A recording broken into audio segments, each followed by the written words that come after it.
Hi students, good morning. In this session, let me explain solubility of liquid solutions. We know that liquid solutions are three types. Liquid solutions means if the solvent is liquid, those solutions are called liquid solutions. These are three types. The first one, gas in liquid.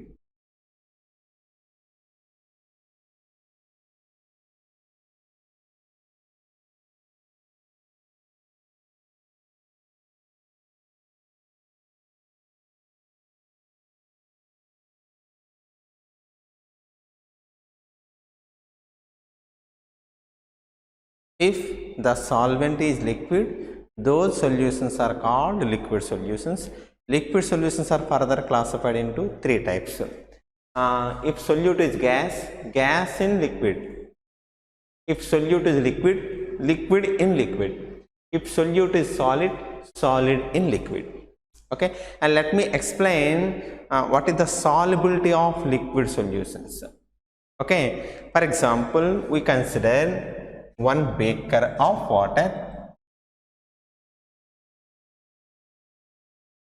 Okay, and add small amount of sugar to it and stir the water vigorously. The sugar is dissolved. Okay, and further another some more of sugar is added to the solution, and that amount of sugar is also dissolved, and one more another amount of small amount of sugar is added to the same water. The solubility or the dissolving process is slow. After some time, small amount of sugar is come to the bottom of the beaker. That means this amount of sugar is not dissolved in water. That means no more solute, means sugar is not dissolved in water. In that condition, the solution is called saturated solution. That means saturated solution means no more solute is not dissolved in solution at a given temperature is called saturated solution. And here before x grams of sugar is dissolved, assume x grams of sugar is dissolved.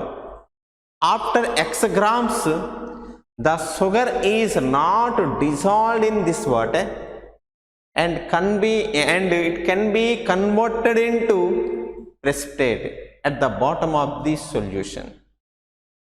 Okay, therefore the maximum amount of solute which can be dissolved in given amount of solvent at a given temperature is called solubility of that solution or that solvent. Okay, once again, the maximum amount here x grams of sugar is it can dissolve only, for example, this is the 1 liter water. X grams of sugar is dissolved in 1 liter water at a given temperature, for example 25 degrees centigrade. Therefore, the maximum solubility capacity of 1 liter water at a 25 degrees centigrade is x grams of sugar. No more x grams is not dissolved in given solution. Therefore, what is the solubility? Solubility means the maximum amount of solute which can be dissolved in given amount of solvent at a specified temperature is called solubility of that solvent. Okay, so solubility of that solvent means the solvent which can convert it into saturated solution. That means no more solute can be dissolved. Okay, yes, this is the solubility. And one more here, let me explain the solubility of solids in liquids. That means the solubility of liquid solutions. That means here the solute is solid, the solvent is liquid. Okay, yes. And generally during the process of dissolving, here two types of process takes place at the saturated solution condition. Okay, for example, let me explain what is the solubility process in given solution. Okay, AB is salt in solid state which is added to water. Here the dissociation of salts, takes place in water. It converted into aqueous ions, and one more, this process is called dissolution.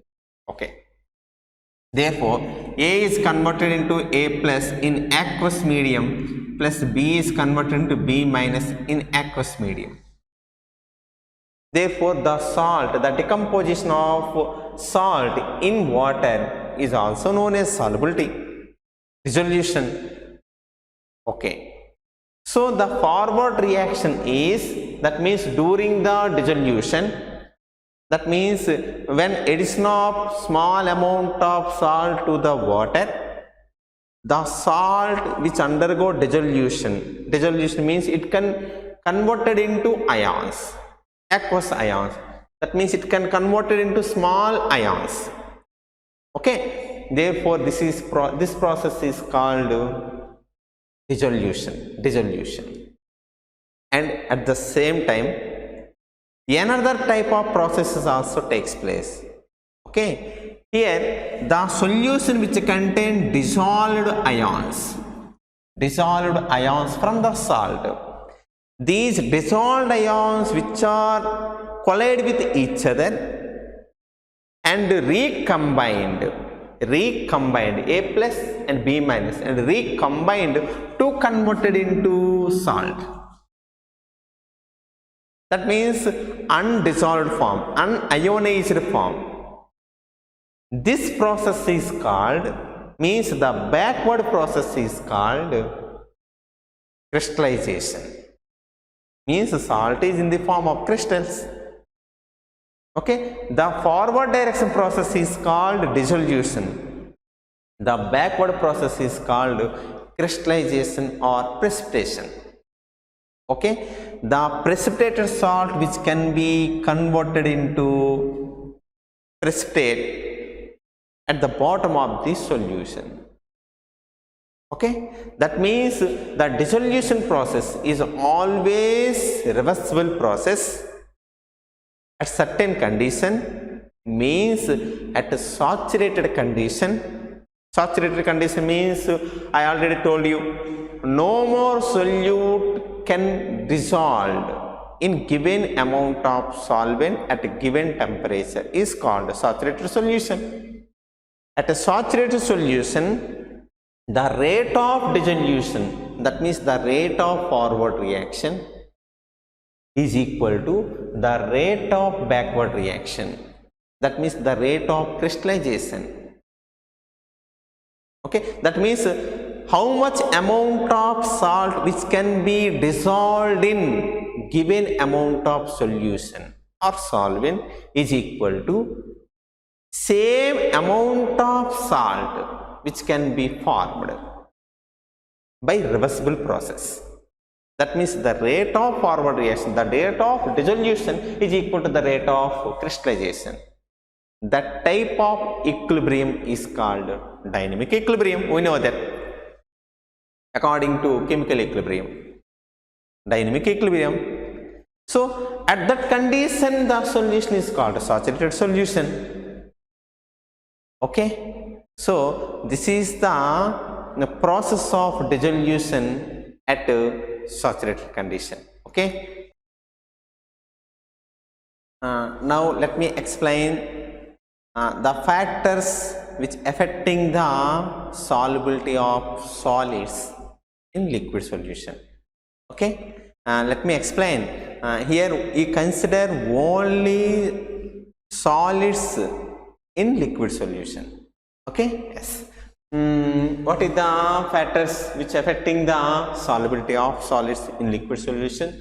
The first factor is nature of solute and solvent. Okay. Let me consider two beakers. The first one contain water and the second one also contain water. Okay. What we know that water is the polar solvent. Okay. And add small amount of salt like NaCl to the first beaker and add small amount of naphthalene or anthracene to the second compound. In first compound, that means in first beaker, the salt is readily soluble in water. And in second beaker, the naphthalene is not soluble in water. Okay. Similarly, we consider another two beakers. The first beaker contain benzene. The second beaker contain also benzene as solvent. We know that the maximum amount of solution is called, major amount of solution is called solvent. And add same NaCl to the first beaker, naphthalene to the second beaker. Okay. Here in previous case soluble, NaCl soluble in first beaker, insoluble or sparingly soluble. In case of second case, insoluble, here soluble. In water, salt is readily soluble but naphthalene is insoluble. But in another case, the salt is insoluble in benzene but naphthalene is soluble in benzene.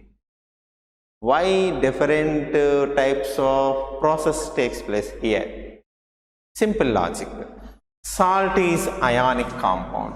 Salt, NaCl is ionic compound, Na plus and Cl minus. Okay. And water is also ionic compound. Oxygen is more electronegative when compared to hydrogen.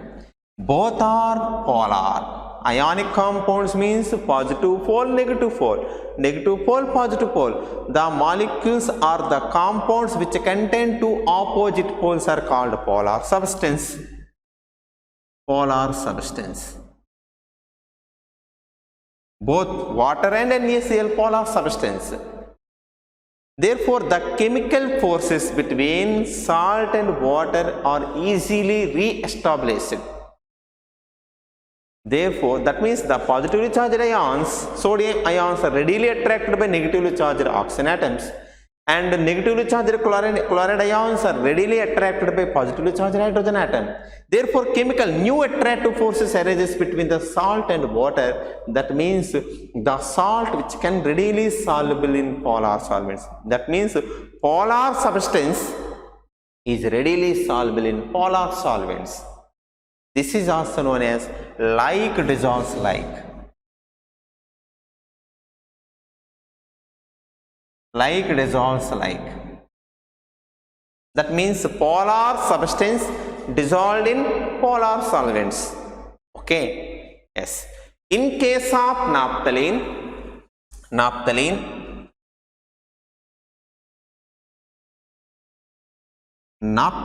is non-polar substance. Naphthalene means attach the two benzene rings to each other. This is called naphthalene. We know that benzene or naphthalene is non-polar compounds. Therefore, this substance is not attracted by water. There is no positive charge. there is no negative charge on naphthalene. Only positively charged or negative charged, both are attracted by water. The molecule which does not have any more charge are not attracted by water. That means this one is not soluble in water. Non-polar substance is not soluble in polar substance.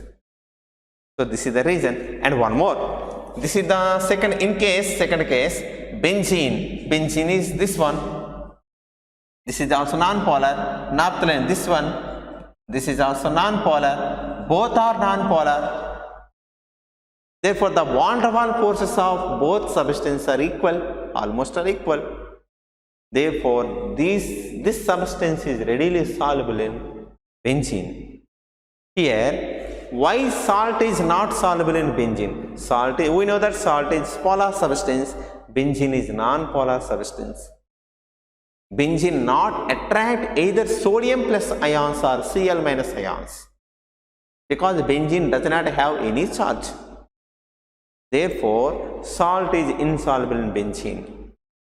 Okay, so what is the effect of nature of solute and solvent? Here the conclusion is like dissolves like. That means polar solutes are soluble in polar solvents. This is the conclusion. Polar solutes are dissolved in polar solvents. And similarly, non-polar solutes are dissolved in non-polar solvents. This is the conclusion. Here example is NaCl plus water, glucose plus water. Glucose is generally non-polar substance, but it partially contain hydrogen bonding with water. So it is also readily soluble in water. Okay, and non-polar solvents. Non-polar solvents are soluble in non-polar solutes, are soluble in non-polar solvents. This is the conclusion. Okay, so this is also known as like dissolves like. Yes. And the second one is temperature and most important topic. Okay, the second topic or second factor is temperature. What is the effect of temperature on solubility of solids in liquids? Okay, generally we consider salt like Ab, which is added to water to form ions A plus in aqueous plus B minus in aqueous. In generally, the dissolving process means the forward process is endothermic. Maximum cases is endothermic. We know that endothermic means dissolving process. Endothermic means delta H is equal to positive. This is the reversible process. Generally, the solubility of salts in liquids is a reversible process. The forward reaction is dissolution. The backward reaction is crystallization. Okay. If forward reaction is favor, the solubility of salts in liquids is increases. If backward reaction is favor, the solubility of salts in liquids is decreases. Okay. Here the forward reaction is endothermic. In general, in maximum cases of salts, the forward reaction is, that means the dissolution reaction is endothermic. That means delta H is equal to positive. Okay, let me recall from Le-Chatelier principle. According to Le-Chatelier principle, endothermic reactions favor at high temperature. We know that.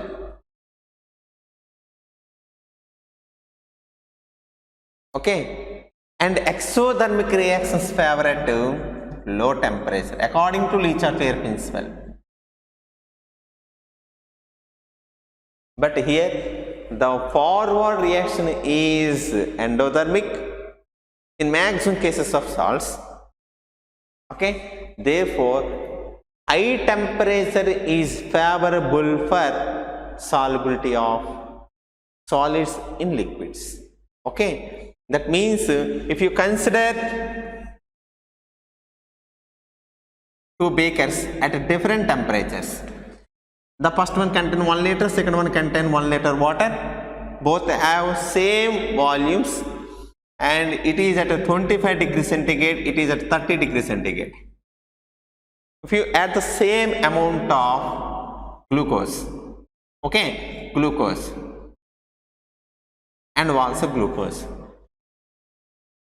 when compared to first beaker, the second beaker means the second one which can dissolving more amount of glucose, because it is at a high temperature when compared to first one.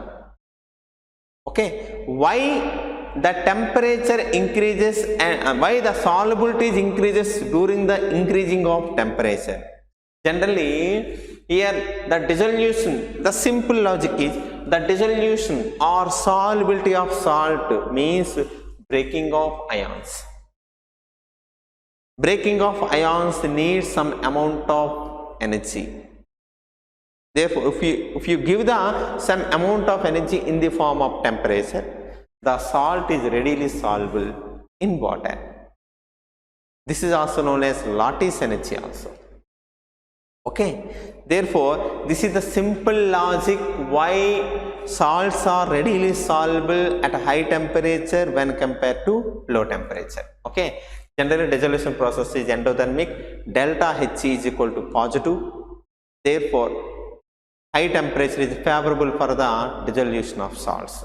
Okay, in case of delta H is equal to negative, it is very rare cases, very rare. Low temperature is favorable for the dissolution of salts or solid substance in given liquid solutions. Okay, so this is the effect of temperature on solubility. Next, the third factor is pressure. Generally, pressure is not affect the solubility of solids in liquids, because solids are not compressible. Okay, generally solids means the substance which has very close packing of particular particles. Therefore, there is no further effect of pressure on the solids. We know that solids are not compressed. Therefore, there is no effect of pressure on solubility of solids in liquids. Okay, these are the factors affecting the solubility of solids in liquids. And our next topic is solubility of gases in liquids. Okay, the second one.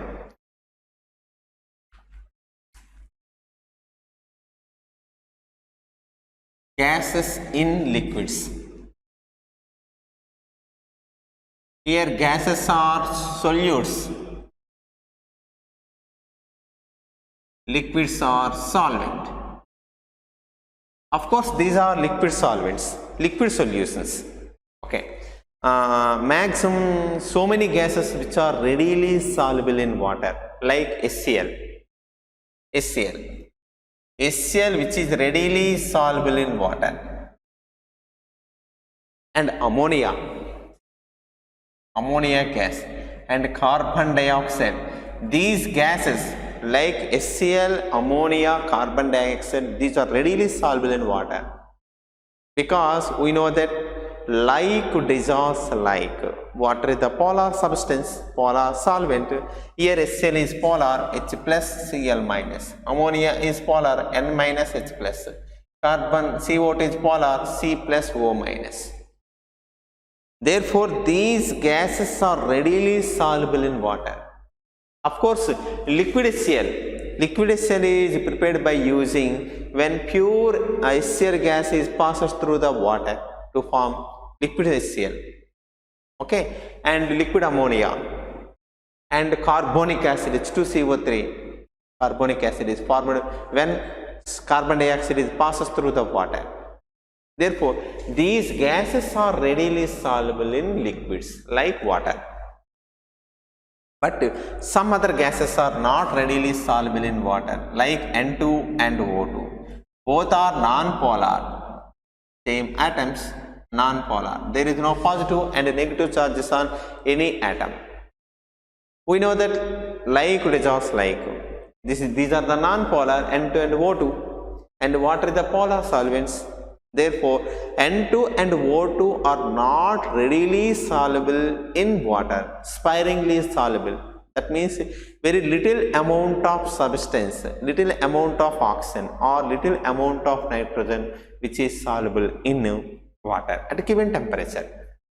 And here let me explain what are the factors affecting the solubility of gases in liquids. The first one, nature of the solvent and solute. Already we discussed about this topic. This topic is always applicable to any other types of solutions. That means like dissolves like. Okay, I already told you HCl, NH3, CO2. These are polar gases. Therefore, these are readily soluble in water, like dissolves like. But N2 and O2 are non-polar gases. But water is the polar substance, polar solvent. Therefore, these gases are not readily soluble in water. Don't talk with insoluble. Don't say insoluble. Very little bit amount is soluble. Okay. Therefore, the first factor is nature of the solute and solvent.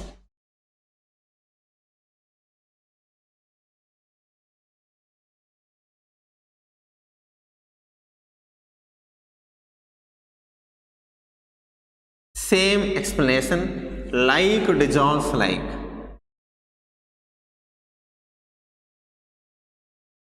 These are readily soluble like NH3 and HCl and CO2, readily soluble. N2 and O2, not readily soluble.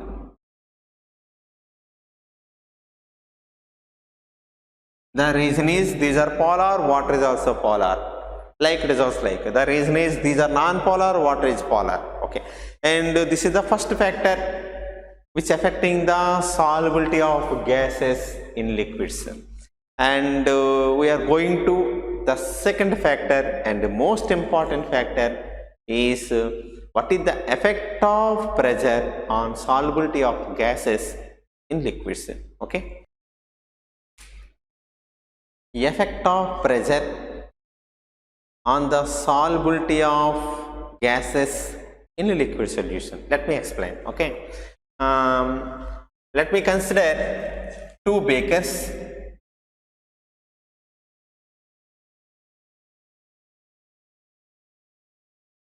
These are the beakers.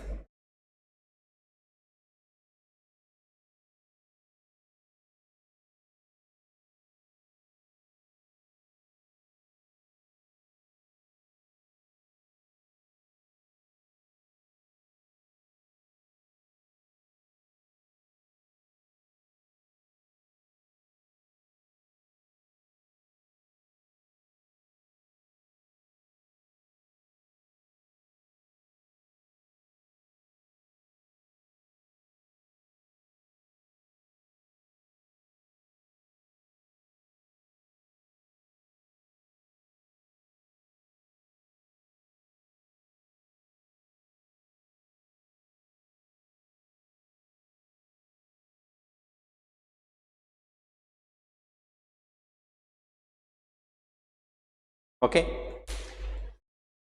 Here I consider two beakers. Okay, the first one, water and some gas like HCl.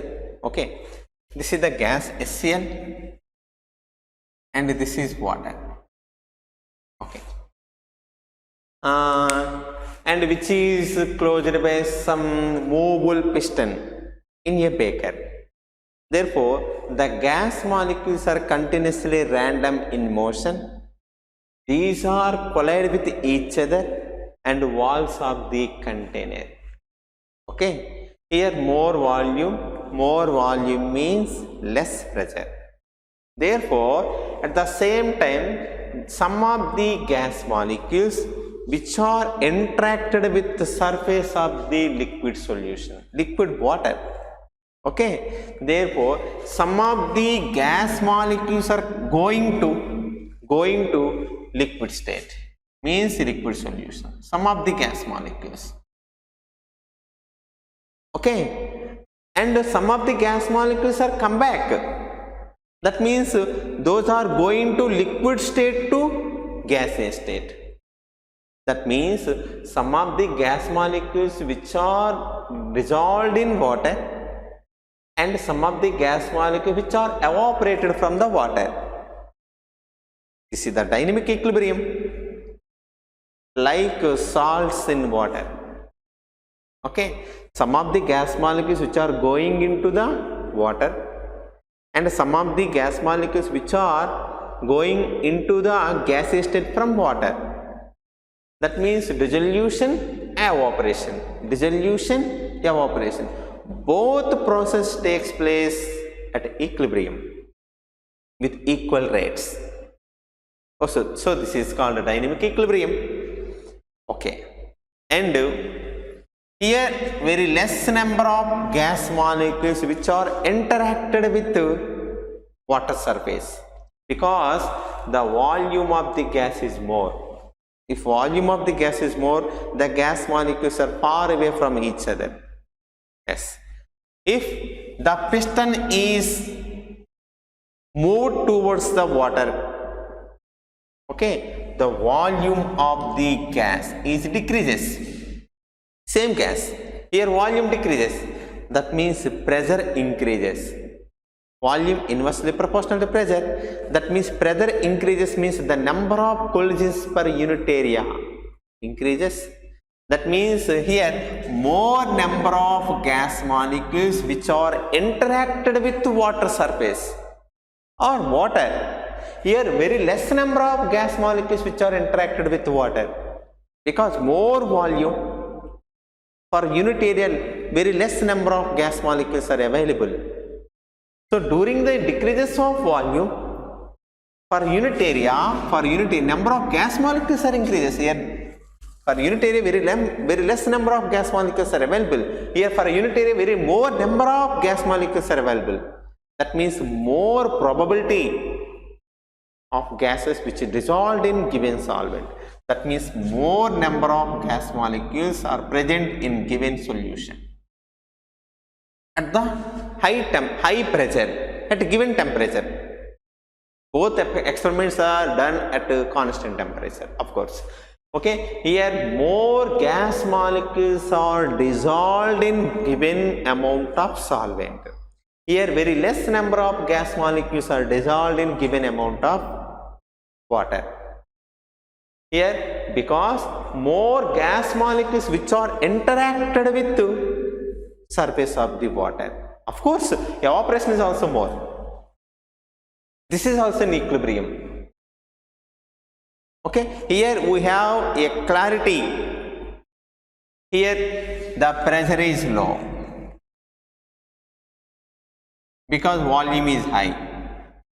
Here the pressure is high. Okay, because the volume is low. And one more, here the conclusion is very less number of gas molecules which are dissolved in water. This is due to less interactions with water surface, low solubility. The concentration of gas molecules in given solvent is called solubility. Okay. Low solubility. Here more number of gas molecules are present in given amount of solvent, because more interactions, more collisions per unit area. Therefore, high solubility.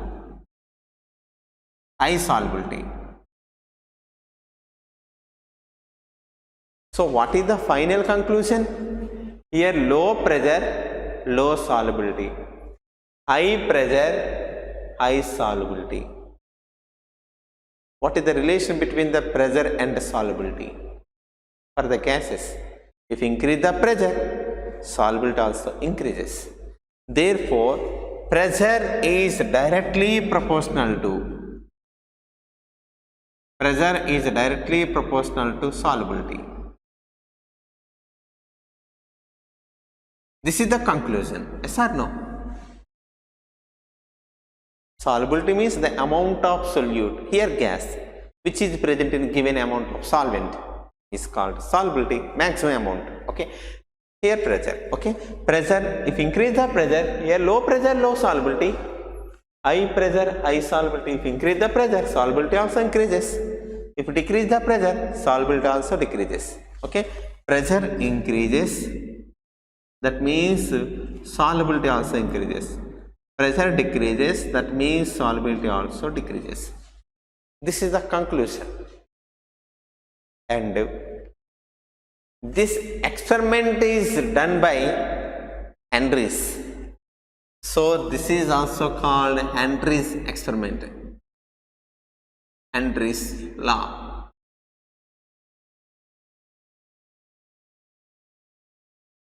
Okay. What is the Henry's law? This experiment is done by Henry's. Okay. The solubility of any gases at a given temperature is directly proportional to its pressure in case of pure gases. Okay. So, what is the conclusion?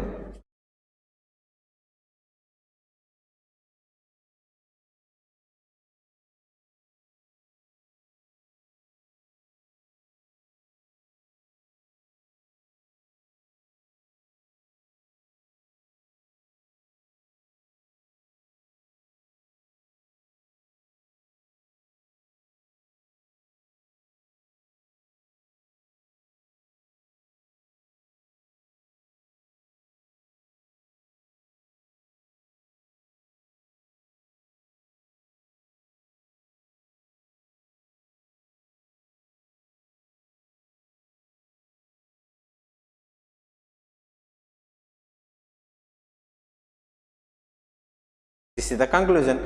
The solubility of any gases at a given temperature is directly proportional to its pressure. If the gas is pure gas, that means only HCl, only NH3, only CO2, only nitrogen, only oxygen. This is the conclusion. Okay. Okay. In case of air, generally air contain number of gases and maximum amount of gas is nitrogen, and second one oxygen and carbon dioxide and other gases also present in our air. Okay. In case of air, the solubility of any gases in case of air, not pure, is directly proportional to its partial pressure. Don't say pressure. Here the pressure which is exerted by the gases is not equal to only one gas. All gases which can create pressure. Therefore, in case of atmospheric pressure, not only nitrogen can create atmospheric pressure on them, including nitrogen, oxygen, it has also some role, and carbon dioxide, it has also some role during the atmospheric pressure. Therefore, the pressure in case of nitrogen is called partial pressure if you consider all gases. Okay. Therefore, in case of air means not pure gases, the solubility of any gases at a given temperature is directly proportional to its partial pressure in case of air. Air means not a pure gas. Okay, note down. And one more, and this is called Henry's law. Okay, and Henry's can also conclude the law in the form of mathematical form. The partial pressure is directly proportional to solubility. Solubility, S means solubility.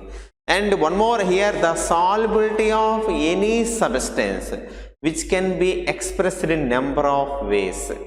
That means solubility can express in the form of moles per liter. Okay, moles per liter means molarity. Molarity means moles per liter. Or in the form of moles per kg means small m, molality. This one is called capital M, this one is called small m.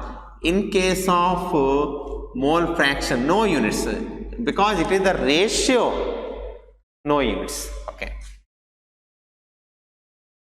Okay. The solubility of any substance. That means the concentration. Solubility is nothing but concentration.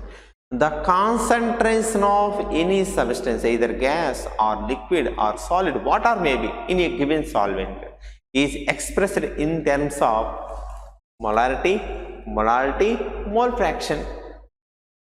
Therefore, the partial pressure, okay, here the solubility is directly proportional to pressure. Okay. According to Henry's law, this is also known as Henry's law. Therefore, solubility directly proportional to pressure. Either this one or this one, whatever may be, solubility directly proportional to pressure. Both expressions are same. Okay. Therefore, partial pressure is directly proportional to, if you consider mole fraction. Mole fraction, solubility in generally expressed in terms of either molarity or mole fraction. Here I consider mole fraction. Therefore, the partial pressure of any gas is directly proportional to mole fraction of given solute. Okay, so this is also known as Henry's law. Okay, and this is converted into P is equal to, the proportionality is removed by is equal, and we have to multiply this one is some factor like KH into X. Okay, here P is equal to partial pressure, here X is equal to mole fraction of that gas in given solvent or given solution. Here KH is equal to Henry's constant. Henry's constant. Here P is equal to partial pressure. Partial pressure of, generally in case of air, that means not pure gas. In case of pure gas, generally use pressure. Okay, partial pressure. Here X is equal to mole fraction of gas, means solute. Okay, so this is the Henry's law. Okay, P is equal to KH into X. And one more, here if you consider this equation, okay, therefore X in terms of mole fraction, S in terms of mole fraction is directly proportional to partial pressure. Therefore, X is equal to some KH into P. Both expressions are same. Okay, here the units of KH. What are the units of KH? Therefore, KH is equal to P by X. Or chi. Okay, what are the units of P? Pressure, atm or bar. Okay, in case if you consider here m, P by m, P by M or P by M. Pressure, units are atm or bar. Moles per liter. Molarity units are moles per liter. Therefore, these are the units of kH. Okay. And here the units of kH is equal to and x by P. Okay. Here are M by P. Here the units of kH in both cases, which depends upon how we consider the equation. S directly proportional to P or P directly proportional to S. But both cases are same. Okay. So this is called Henry's law, and kH is also called Henry's constant. And one more. Here the units of kH is equal to, in case of pressure, partial pressure and molarity, atm. Okay, what are the units of mole inverse liter? Generally mole per liter, molarity units. So here the units are converted into mole inverse liter. Okay, yes, these are the units of kH. And one more. What is the relation between the kH and the solubility? Okay, here for given pressure, the solubility, here x means S in terms of x, or M means S in terms of M. The solubility is inversely proportional to Henry's constant. That means if Henry's constant is more, solubility is low. If Henry's constant is low, solubility is high. Okay. Therefore, kH is low or high. That means solubility. Solubility is low. If kH is low, that means solubility is high. Both are inversely proportional. If you consider this one, S is equal to sum kH into P. Therefore, in case of here, okay, in case of here, P is equal to sum kH into S. Therefore, kH is equal to pressure by solubility. Okay, so this is the relation. Next one, what is the graph between pressure and solubility? Okay, in case of Henry's law. Okay, let me consider on y-axis pressure, on x-axis solubility in terms of mole fraction, in terms of partial pressure. Both are directly proportional to each other. That means if pressure is increases like this is y is equal to mx. Okay, this is in the form of y is equal to mx. So y is equal to mx gives straight line like this.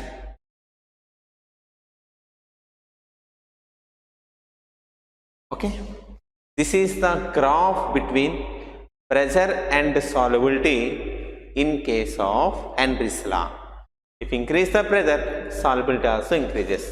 Okay, if increase the pressure, solubility increases. Okay, so it is in the form of y is equal to mx. Therefore, it gives straight line. And what are the next factor is what is the effect of temperature on solubility of gases in liquids? Okay, the last factor, third one, effect of temperature.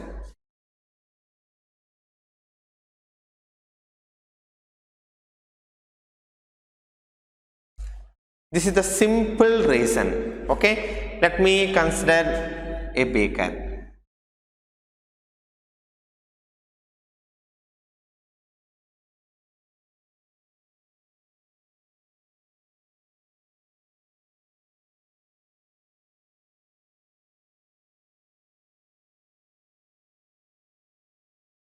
Let me consider a beaker in closed vessel. This is a liquid solvent and this is gas solute. Okay. At the equilibrium, some of the gas molecules which are going into liquid and some of the gas molecules from liquid solvent which are going into vapor state. That means both dissolution and evaporation, both are takes place at equilibrium. Okay. Generally, the dissolution of gases in liquids is endothermic process. Okay. And one more, here in case of gases, the dissolution of gases in liquids is exothermic process, because gases are generally at high temperature. Okay, any gas, for example, HCl gas which is added to water, HCl in liquid state means aqueous. Here gas, HCl is gas state. Here HCl, after dissolving the HCl gas in water, which is converted into liquid state. Okay, we know that gases at high temperature, gases generally at more energy, kinetic energy. Gases in liquid state is less energy. The energy of the randomness of gases is more when compared to liquids. Okay, and energy of gases is more when compared to liquids, less energy. During the dissolving process of gases in liquids, the gases which are converted into more energy form to less energy form. Therefore, remaining energy is released. Okay, remaining energy is released. Therefore, delta H is equal to negative. That means exothermic. That means the dissolution of gases in liquids is an example for exothermic reactions. That means some amount of heat is released. Therefore, according to Le-Chatelier principle, low temperature is favorable for the solubility of gases in liquids. Okay. So, therefore, what is the conclusion? Low temperature is favorable for the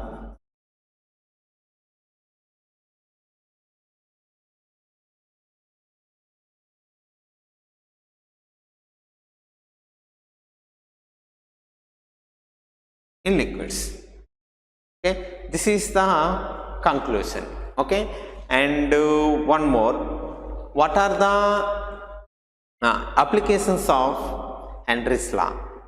According to Henry's law, the solubility of gases is directly proportional to partial pressure. Generally, we use cool drinks or soft drinks. Soft drinks contain carbon dioxide. Okay, so when bottle is open, some of the gas is released in the form of bubbles. In case of cool drinks, the released bubbled gas is carbon dioxide. Generally, carbon dioxide is introduced into the soft drinks is due to those soft drinks which are protecting from bacteria and other microorganisms. Okay. Otherwise, in case of absence of carbon dioxide, the soft drinks which contain sugar content and some of the bacteria is developed at certain time. Therefore, these are not possible to prevent the long time. To overcome that type of difficulties, we introduce some carbon dioxide gas into the soft drinks. Due to the presence of carbon dioxide, the microorganisms are not developed, because any microorganisms which need some oxygen to breathe. Therefore, microorganisms are generally dead in soft drinks. Therefore, the soft drinks which are sealed at high pressure, If the soft drinks are sealed at low pressure, very less amount of gas is soluble in soft drinks. This is not sufficient to protect the soft drinks from microorganisms. To overcome that type of difficulties, generally soft drinks are sealed at high pressure. If the soft drinks are sealed at high pressure, the solubility of gases in soft drinks, means carbon dioxide, is also increases. It protects the soft drinks from microorganisms. This is the first application of Henry's law. Okay, and second applications, we know that scuba divers who are going into the depth of the sea, and some analysis takes place there. So those are taking some oxygen cylinders during the going into the sea. Okay, we know that if pressure is increases, generally during our breathing process, some of the oxygen is dissolved in our blood, which is help to the circulation of the blood. Generally, in the absence of oxygen, our blood is not circulated from one part to another part. This causes to dead. Therefore, sufficient amount of oxygen is in our blood is help to the circulation of blood. During the going into the depth of the sea, in case of scuba divers, the water level on scuba divers is increases. That means the pressure on scuba divers are increases when those are who are going to the depth of the sea. Due to the presence of high pressure, the scuba divers which absorbs more amount of oxygen, that means more amount of oxygen is dissolved in blood. After some time, those are come to the surface of the sea, the pressure, water level on scuba divers is suddenly decreases. If pressure is decreases, solubility is also decreases. That means the dissolved oxygen in blood is suddenly released. This causes some gap in our nerve system, like oxygen bubbles arises in our nerve system. This causes stopping of the blood circulation. In that cases, those persons which faces very painful problems, the painful problem is called bends. In some cases, those persons are dead also. To avoid that type of problems, generally the oxygen cylinders which are combined or diluted with the helium gases. We know that what is the importance of helium. Okay, helium is inert gases which is not dissolved in our blood. If pressure is increases, more amount of oxygen or more amount of gas is absorbed by the scuba divers. But in that cases, some amount of the helium is present. Generally, helium is not dissolved in our blood. Okay, so it is released without any reaction with blood. Therefore, those are escaping from the disease like bends. These are the applications of Henry's law. Okay, now we are going to vapor pressure. Okay, before we go into vapor pressure, let me explain one example on the basis of Henry's law. Okay, this is the in-text question. H2S, a toxic gas with rotten egg-like smell, is used for the qualitative analysis.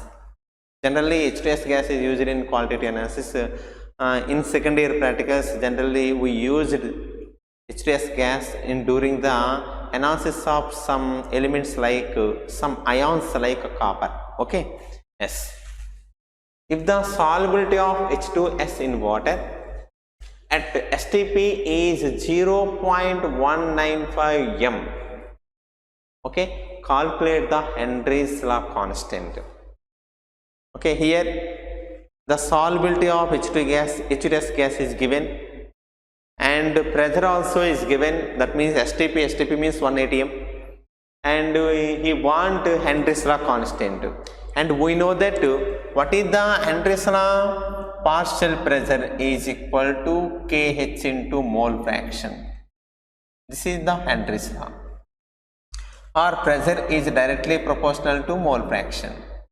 Okay, therefore pressure is equal to Kh into X. Okay, here Kh is equal to what? And pressure is equal to STP. The solubility of H2S gas in water at STP means 1 atm. 1 atm. And the solubility is equal to, not mole fraction, solubility is equal to 0.195 m moles. Small m means moles. Okay, and one more, here small m means, here the solubility is given in terms of molality, not mole fraction. I already told you, here the solubility is taken in terms of either molarity, capital M, or small m, or mole fraction, what or maybe. Okay, here the solubility is given in terms of small m, that means molality. Okay, what is the molality? The number of moles of solute present in 1 kg solvent. This is the definition. 1 kg solvent. Here solvent is the water. 1 kg solvent. Therefore, we consider number of moles of H2S gas. Okay. Therefore, here N2 is equal to number of moles of H2S gas. How many number of moles? 0.195 moles. Okay, and here N2 is the number of moles of H2S. N1 is equal to 1 kg solvent. This is the molarity. Molality means the number of moles of solute present in 1 kg solvent. Here the amount of solvent is 1 kg. 1 kg means 1000 grams. 1000 grams. Molality is equal to, number of moles is equal to weight by molecular weight. Okay, how many grams? 1000 grams. According to definition, what is the molecular weight of water? 18, gives rise to 55.5 moles. Okay, N2 is equal to 0.195. 0.195 moles present in 1 kg solvent. This is the definition, molality. Therefore, number of moles of water is equal to 55.5 moles. This is the constant value. Okay. And here N1 plus N2 is equal to, total number of moles of solution is equal to 0.195 plus 55.5 is equal to 55.695. Total number of moles. Therefore, mole fraction is equal to mole fraction X2 is equal to mole fraction of H2S gas is equal to number of moles of H2S by total number of moles. This is the formula. Number of moles of H2S is equal to 0.195 divided by total number of moles 55.695, which gives rise to 0.0035. This is the X2. Okay, partial pressure is equal to Kh into X2. Here we want Kh. Kh is equal to P by X2. Okay, P is equal to 1 atm at STP condition, and X2 is equal to 0.0035. Okay, gives rise to 285.7 atm. Okay, 285.7 atm, which is converted into bar. 285.7 into 1.013 bar.